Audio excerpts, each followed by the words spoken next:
Stories of Journey to the West, Chapter 95. Tang Monk gets to this palace, and the details, they just surround you. You've got ucha drum music filling the sky, the source says. Loud, yeah. And yeah, this amazing exotic smell everywhere. And then the maids, they look like angels, basically. Uh-huh. The descriptions are really something. They use these classical comparisons. Graceful jade-like skin, icy muscles, it sounds almost cold, but beautiful. Right. And more charming than the women of Chu, or beautiful than Shishi, the famous beauty.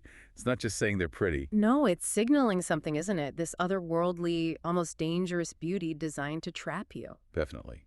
But Tang Monk, he's the constant pilgrim, isn't he? He stays humble through it all. Bows his head, doesn't dare look up. And that's not just him being polite, is it? It really shows how strong his focus is, his spiritual path, even with all this temptation. It's his discipline, yeah. Really powerful. But our main man, Sun Wukong, he's not buying it for a second. Not at all. He's hiding, right? Invisibly perched on Tang Monk's hat, His Veracana hat, yeah. And he uses those famous eyes, the fiery goldy eyes, and spots something. A demonic aura, a herby on the princess. It's faint. The text says Jidi She, like just a hint. Not super evil looking, but enough for Wukong. His insight cuts through it. What does that say about deception in these stories? That just a little trace is all you need.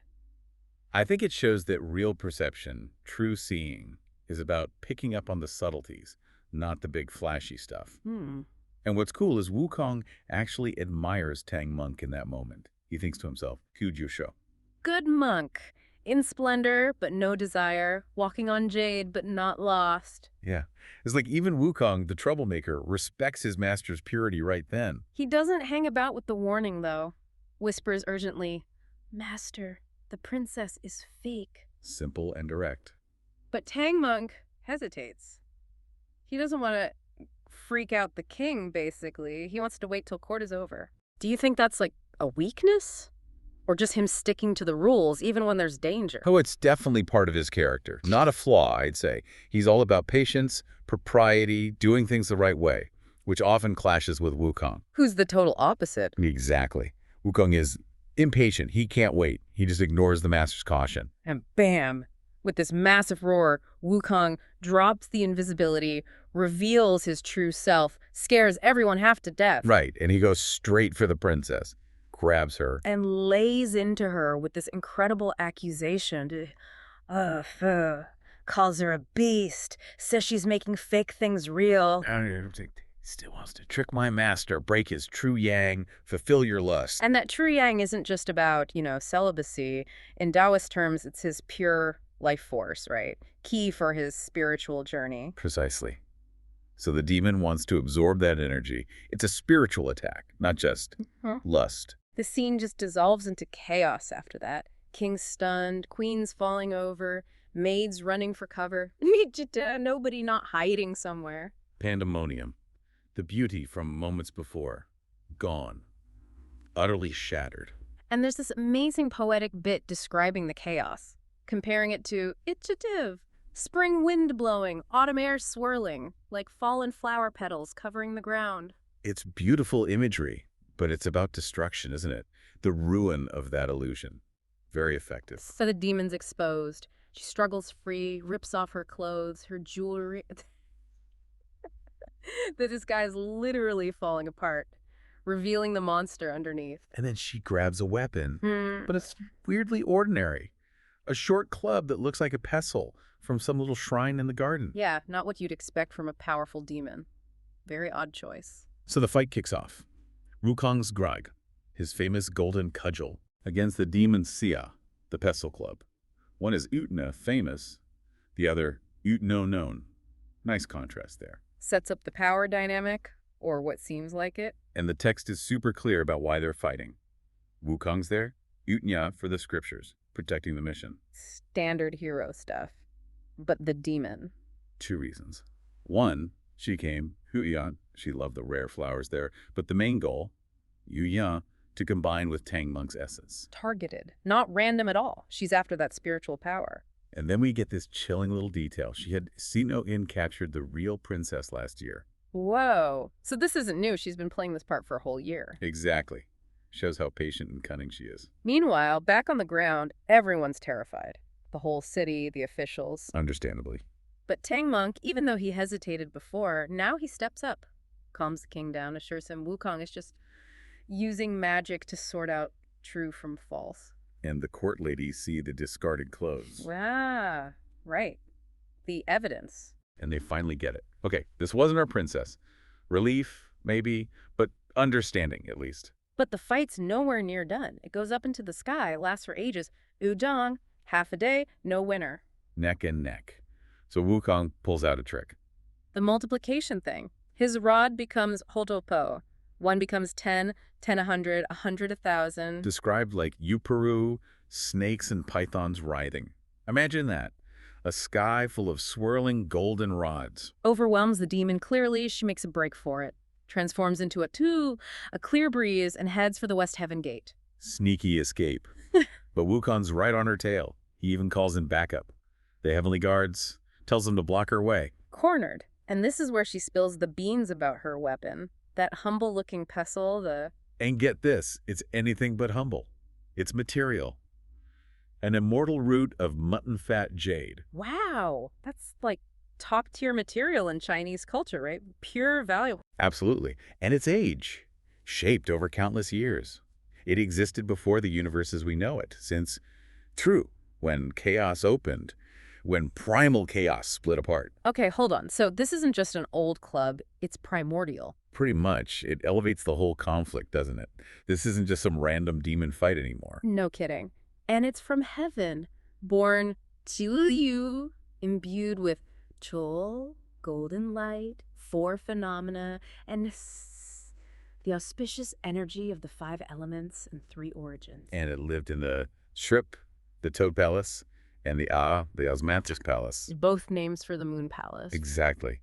This is a divine pestle from the moon. Mind blown. So why did it come down to Earth? 2 reasons again. It came down because it loved flowers, and it wanted to marry Tang Monk to fulfill some kind of old predestined relationship. Karma, maybe? Suyen. Predestined connection. That makes her motive way more complex than just evil demon wants power. She thinks it's destiny. Right. It adds this whole other layer. And she boasts about its power. 1 hit kills. Yikes. Okay, how does Wukong react to all this? He just laughs. Coldly. But the demon gets the last word for a moment. She hits him where it hurts, calls him Utzi Bimawan. Oof. The stable boy title. Yeah, the job he hated in heaven. The text says, Utu no Oto, those 3 words just infuriated him. It totally works. Classic Wukong. His pride is still his weak spot, even facing a moon weapon. So, round 2. The Dun versus the Boo, right there at the West Heaven Gate. Furious battle. And the source points out the contrast again. This just sucks. One came down to marry, the other's there protecting Tang Monk. Different motives, equal power, it seems. And it even mentions the king's love of flowers. It's as the thing that attracted the demon in the first place. A little detail, but it shows how seemingly small things, simple desires, can kick off huge cosmic events, unintended consequences. So who wins this round? Well, after maybe a dozen more rounds, the demon starts to fade. Her power wanes. Okay. She makes one last desperate escape, transforms into 10,000 rays of golden light, and zips off south into a mountain cave. Does Wukong chase her right in? No, actually. He's cautious now. He shows how he's grown, maybe. He decides to get the lay of the land, memorize the mountain's features. Smart. Tactical. Yeah, then he heads back to the palace. He's worried the demon might sneak back to the kingdom and attack Tang Monk secretly.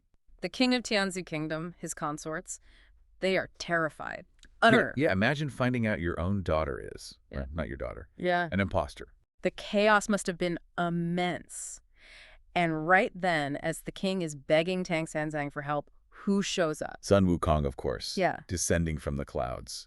Very dramatic. Always. But Tang Sanzang's reaction, it's interesting, isn't it? Not just, go get him. No, it's very insightful. Yeah. He tells Wukong, whoa, hang on, stop. Don't startle the king. He asks for the details first.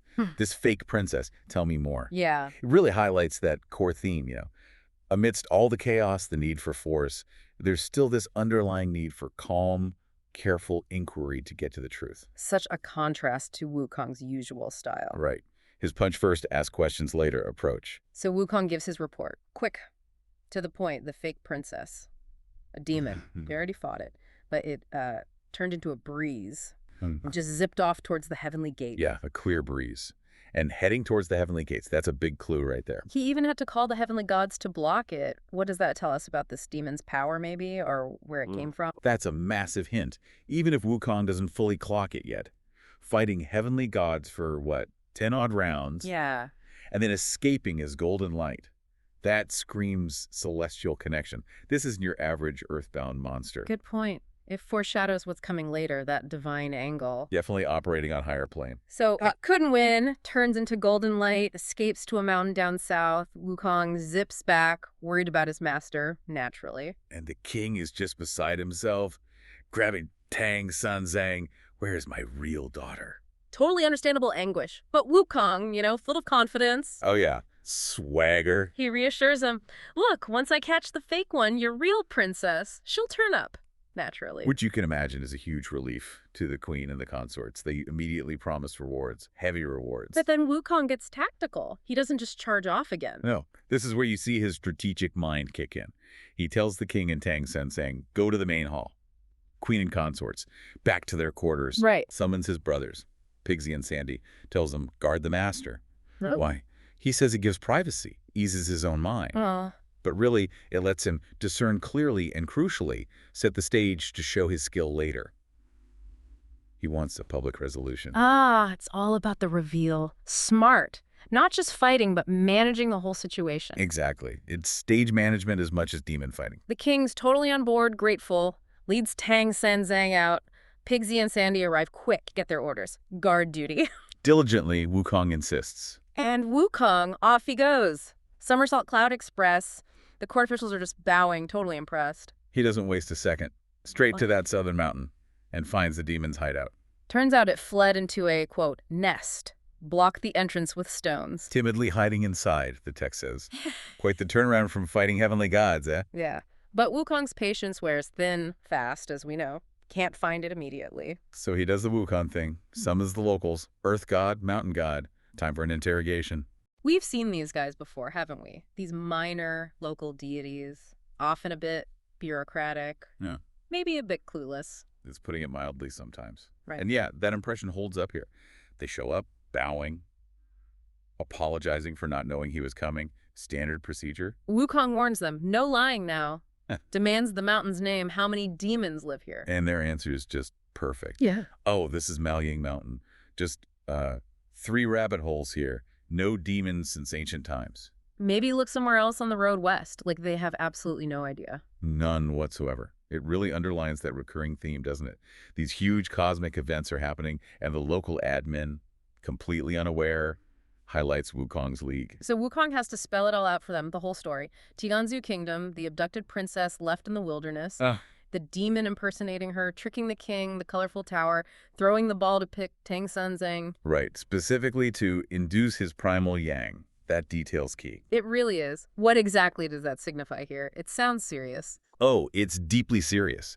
It means the demon wanted to drain Tang San Zhang's pure life force, his spiritual essence. It's a demonic cultivation tactic, aiming for immortality or more power by consuming purity. So, not just a marriage plot, an attack on his very being. Precisely. A spiritual assault. Wukong continues his story. Exposed it in the palace, it shed its disguise, fought him with that weird staff. The medicine-pounding pestle. Another clue hiding in plain sight. Fled as a breeze, chased it to West Heaven Gate, fought again. 10 odd rounds, yeah. Couldn't win, fled as a golden light to this specific mountain. How, Wukong asks, can you not have seen it? And suddenly the penny drops for the local gods. Hearing all the details, especially the pestle and the golden light, maybe? They immediately lead him to those 3 rabbit holes. There are some actual grass rabbits lower down that scatter. But right at the top, 2 big stones blocking a cave, and the earth god goes, this must be it, where the demon frantically dug its way in. Their aha moment, finally. So Wukong, no messing about, smashes the stones with his rod. And whoosh, out leaps the demon, pestle ready, attacks Wukong. Wukong blocks. The poor mountain and earth gods are terrified. They just back off fast. Understandable. The demon even curses them. You led him here. Fights defensively, retreats into the air as night starts to fall. Wukong is furious now, absolutely livid. He's ready. Raises his rod for the killing blow. The end of the line for the demon.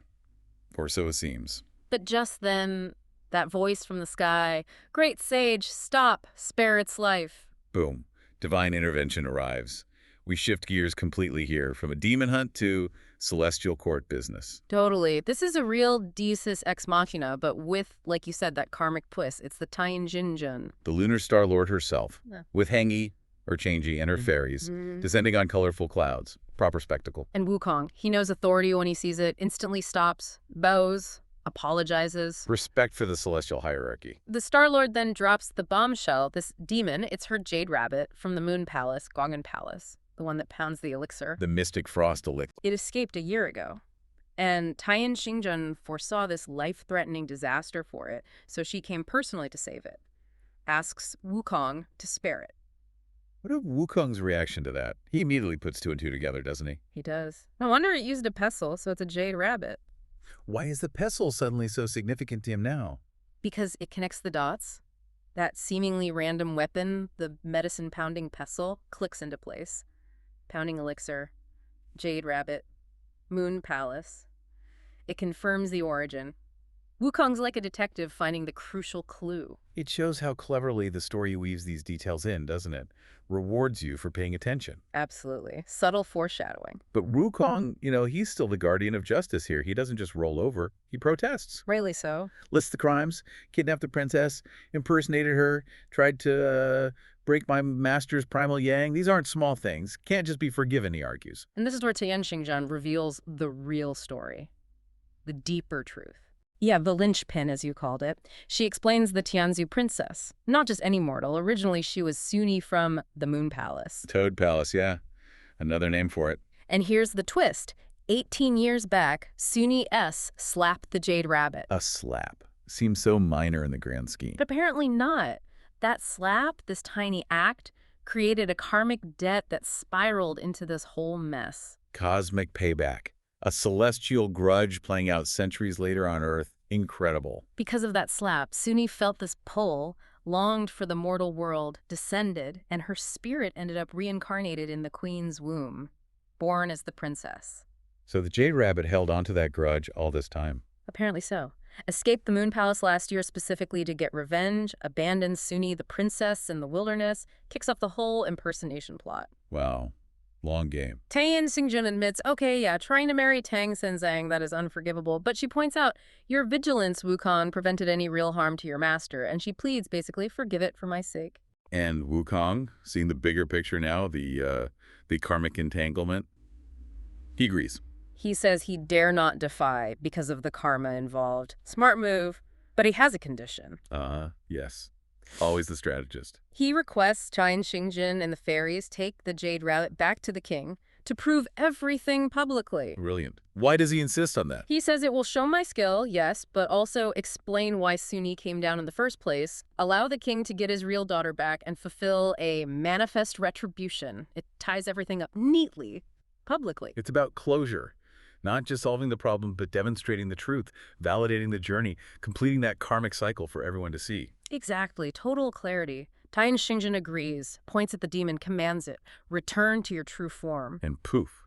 No, more like a roll. It rolls over, reveals its true rabbit shape. And the description is amazing, so vivid. Missing lip and pointed teeth, long ears and sparse whiskers. Body like jade white fur, hooves like flying. Red eyes like rouge dots on snow. It really paints a picture, doesn't it? This celestial creature. Lying down, a white pile of plain silk, stretched out, a white frame of silver threads. Evocative. You see, its nature, its role pounding elixir. Wukong is delighted. Overjoyed, the text says. He guides them all on his cloud back towards the capital.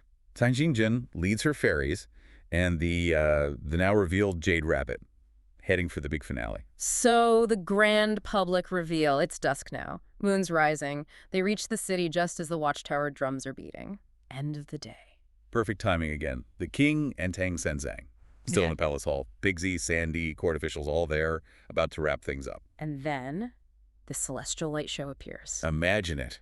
A colorful cloud from the south, glowing bright as day, over the city. The awe of the crowd must have been immense. Yeah, seeing actual divine beings after all that fear and confusion. Must have been mind-blowing. And Sun Wukong, master of ceremonies, calls out loud, "Your Majesty, King of Tianzu, bring out the queen, bring out the consorts, look." Making sure everyone sees. Under this banner, the lunar star lord from the moon palace, these fairies, the moon maidens, and this jade rabbit, that was your fake princess, see its true form. The ultimate mic drop, the truth revealed for all. The king scrambles, calls everyone out, queen, consorts, maids, attendants, they all come out. And everyone, King Tang San Zhang, officials, palace staff, they all bow down towards the sky. Gratitude. And not just them, the whole city. Every house sets up incense, kowtows, praise. It's a moment of collective worship, divine proof. But just as everything is perfectly solemn and reverent, Oh no, here it comes. Pigsy, of course, overcome by, well, pigsiness. He leaps into the air, grabs a Farini Changshanzi, Pigsy. and yells, "Sister, hey, we're old pals, let's have some fun." You just can't take him anywhere, can you? Some things truly never change. Classic Pigsy. It's almost comforting in its predictability, but Wukong is not having it. Swift discipline incoming. Grabs him instantly, slaps him twice, calls him a boorish pigsy, chews him out for having lewd thoughts at a moment like this, in front of deities. And Pigsy's excuse. Just as classic. Just having some idle fun, brushes it right off. Unbelievable. But kind of funny in its own way. Breaks the tension. With that slightly chaotic end note, Tain Xingjun turns her banner, gathers her fairies and the rabbit, And ascends back to the Moon Palace, leaving everyone on the ground to just process. And Monkey King, well, he's done his bit. Ever efficient. Make sure the imposter is gone for good. Threat neutralized. So the king, he's reeling, naturally, the danger's past, but his daughter... He turns straight to Monkey King, doesn't he? He does, and that relief just vanishes. He's anguished, asking, "My divine monk, you caught the fake one, but where? Where is my true child?" Oh, heartbreaking. That human element just crashes back in. Absolutely. Solving one problem just through a much deeper, much more personal crisis into sharp relief. And this is where Monkey King just... Well, he drops the first massive bombshell, something that would totally flip the king's world upside down. He looks the king right in the eye, essentially. And says what? He reveals, "Your Majesty, your true princess, she's not mortal, not at all. Whoa. She is the immortal Maiden Su from the Moon Palace." Oh my goodness, imagine hearing that. Your daughter is celestial. Yeah. What does that even do to your sense of reality as a mortal king? It's world-shattering, right? Your whole understanding of your family, your lineage, Yeah. just gone. Yeah. And Monkey King, he doesn't even pause there. He immediately links this celestial identity to why this whole mess happened in the first place. The motive. An old grudge. Turns out, 18 years back, this immortal Maiden Su, the real princess, apparently struck the Jade Rabbit. Struck her, like hit her. Seems so. Maybe a minor thing in the grand scheme of the heavens. But for that rabbit? Oh, it festered. Deep resentment. 18 years. Yeah. That's dedication to a grudge. It really is. It's a powerful point, isn't it? Even among celestial beings, a small slight can balloon into this huge, destructive thing. So this wasn't just some random act of mischief by the rabbit. This was planned revenge. Calculated. The text says, just last year, after nursing this hatred for ages, the rabbit finally acted. How? It secretly opened something called the Jade Gate Golden Lock. Sounds important. Definitely sounds like something you shouldn't be opening without permission. A celestial security door. Pretty much. A barrier keeping Moon Palace in the Moon Palace unless allowed out. The rabbit jimmied it open and escaped. Descended to Earth. Okay, so it gets to Earth. Yeah. Finds the real princess. Seizes her, throws her out into the wilderness somewhere. Just abandons her. Yep. And then shapeshifts into her likeness, completely fooling the king and the court, everyone. For how long? A year. Wow. That's cold. And cunning. All over being struck 18 years ago. Incredible, right? And crucially, Monkey King knows all this because the Taiyin monarch herself told him just now when she came to collect the rabbit. So this isn't speculation. This is divine testimony, straight from the source. Irrefutable. But okay, the king's just heard his daughter is a celestial being who was kidnapped and dumped in the wilderness by a vengeful rabbit because of an ancient grudge. That's a lot. How does Monkey offer any hope here? He does, thankfully. Right away, he tells the king, "Don't worry, Your Majesty, she's safe." Safe. after being thrown in the wilderness. Well, safe now. He explains she's at the Jetavana Anaphapindika Park Monastery. Oh, the famous Buddhist site. Okay. But, and this is another strange detail, she's apparently feigning madness. Pretending to be mad. Why? We'll get to that. But Monkey promises the king she'll be returned by dawn, a little bit of reassurance after a day of pure chaos. And the court officials, they must be witnessing all this. They're completely awestruck. They've just seen celestial beings, heard about divine plots. They're convinced these monks have incredible powers, knowing future and past. So they back Monkey King up. Immediately. They urge the king, trust them, their plan will work. It sets everything up for the next day, really. Right. So, next morning, the king's probably feeling a bit more grounded now the imposter's gone. Definitely invigorated. He calls court early, eager for more news, more details about his daughter. And this is where another piece of the puzzle slots in, but from a different person entirely. Exactly. It's not just Monkey King's intel. Tang Monk, the leader of the pilgrims, he steps forward. He has his own story to tell. The master. What did he find? Well, he explains how, just by chance or maybe destiny, their journey brought them to that very same monastery, the Jetavana Park, seeking shelter for the night. Okay. And while he was taking a walk in the old garden there, he heard something. What? A sound of just profound sobbing. Deep sorrow. Coming from inside the monastery. Seems so.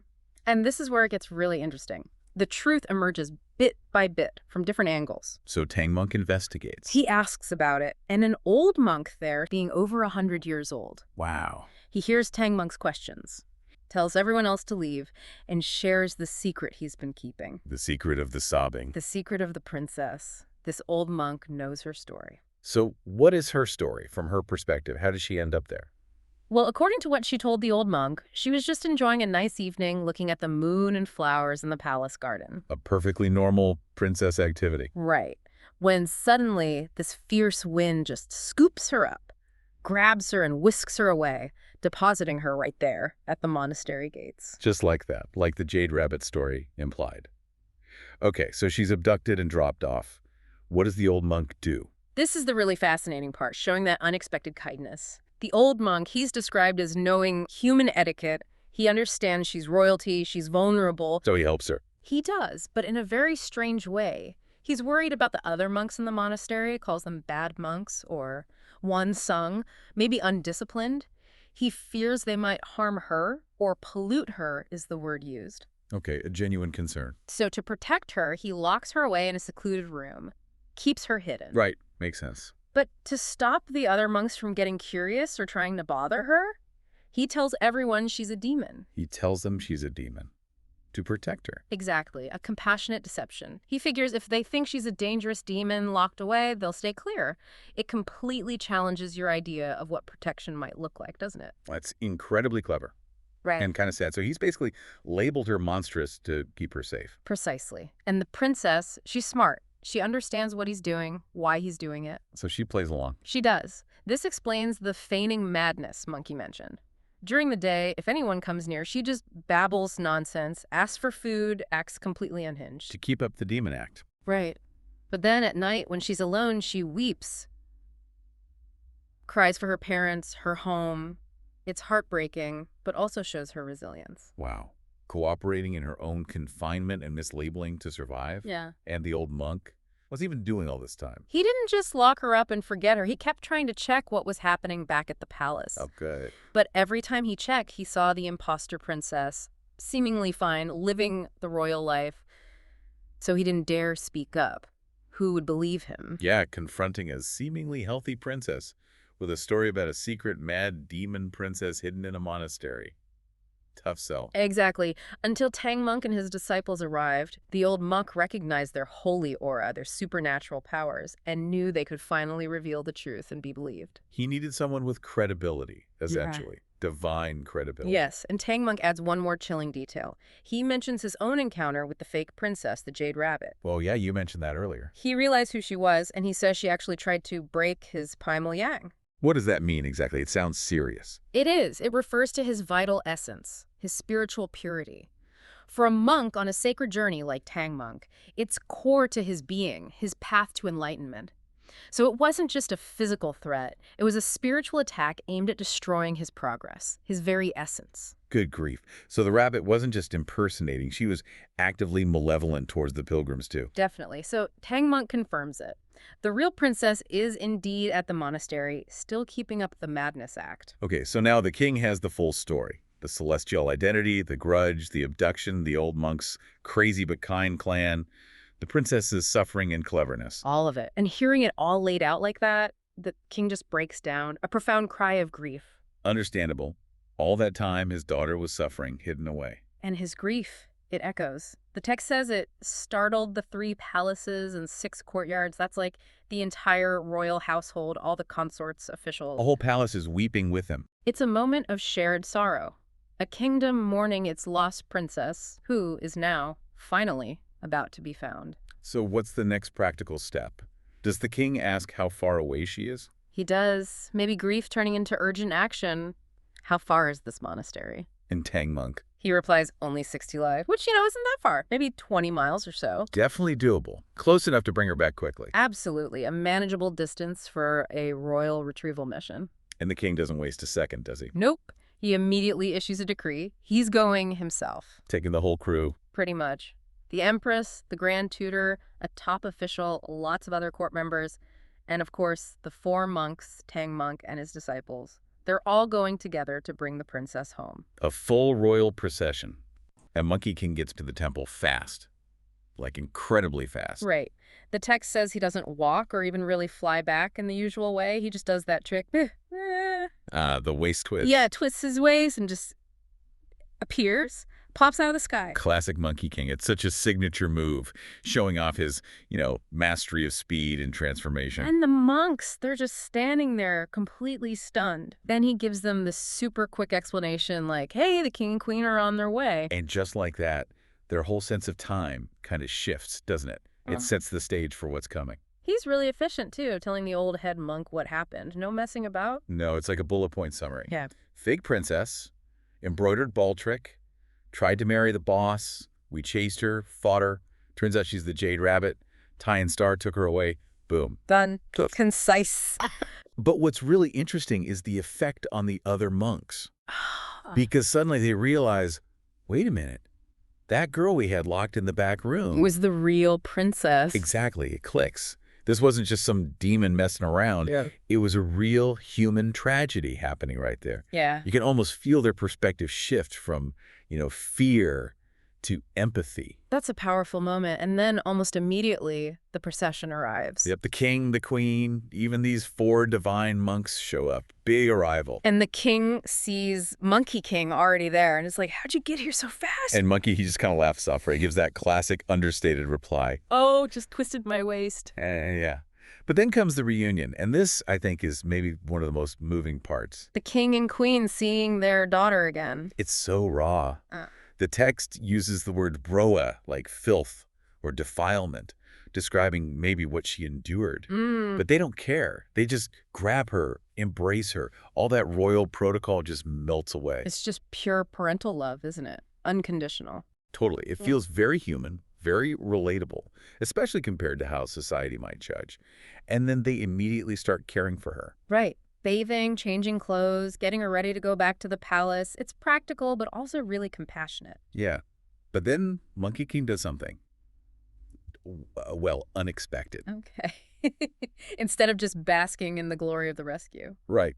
He immediately brings up a totally different problem. This Yeah. place called Sawin, 100-Leg Mountain. Oh, yeah, the one infested with centipede spirits that attack travelers? Exactly. And you'd think, okay, Monkey's going to go zap him with magic or bash him with his staff. We're his usual MO, yeah. But no. Yeah. His solution is different. It's almost like ecological. Ecological. So he suggests releasing Swin 1,000 large roosters onto the mountain. Roosters? Seriously? Seriously, because, chickens eat centipedes. It's basic biology. Huh. So instead of magic, he uses nature. Pretty much. It shows him as more than just a fighter. He's a strategist, thinking outside his usual supernatural box. It's grounded wisdom, understanding natural balances. Wow, that's actually a really cool insight. It kind of redefines what his power means. It does, and it doesn't stop there. He also suggests to the king, hey, let's thank the monk who looked after the princess. The old monk at the temple. Yeah. He says, rename the mountain in his honor, give him an official commendation. And the king's obviously overjoyed about his daughter, so he's all for it. Totally agrees. So, Hundred-Legged Mountain gets renamed Precious Flower Mountain. Nice.